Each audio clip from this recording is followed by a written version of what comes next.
Hey guys, this is Matt and Exile, and today I got a story for you and it has to do with the US dollar. And here's the headline. The IMF warns that the Biden sanctions on Russia threatens dominance of the US dollar.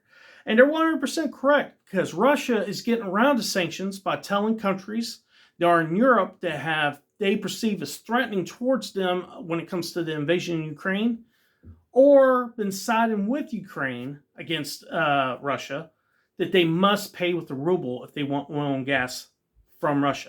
And the fact is, Europe is pretty dependent on Russia when it comes to oil and gas. And so what that means is that's a weakening of the dollar because they have to pay with that. That's the only way Russia will actually give them oil and gas to heat their homes, put fuel in their gas tanks, and so on and so forth. But not only that, Russia's made deals with China and India. With China, they've made a deal. Either China pays with the ruble or with the yen, either one.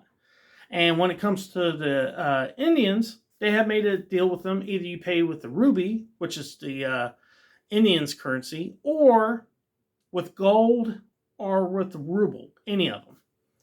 And not only that, Russia and China is starting to make deals with Middle Eastern countries that are part of OPEC.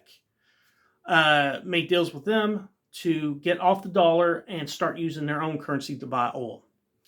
This is a direct attack on the US dollar, and once you see this happening, you're going to see the OPEC dollar be worth nothing because they're not going to be using it.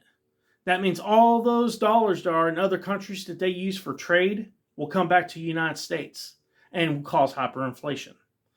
So this, in my opinion, is completely Joe Biden's fault when it comes to these sanctions, and thinking that the fact is he thought that Russia would have nowhere to go but do what we wanted them to do. Now they're going around it. They're playing it smart.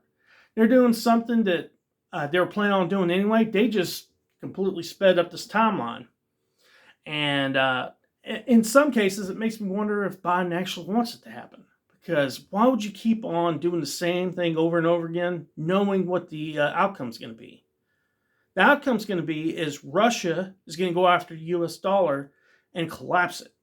And that's what they're doing with the help of China and now India. And they're also trying to make deals with Mexico, Brazil, and Argentina, which are huge oil producers in the Americas. So it's something that I'm concerned about, and I think y'all guys should be concerned as well. Read these articles. There's going to be 3 or 4 of them. Check them out. And don't forget, hit like and subscribe. Peace.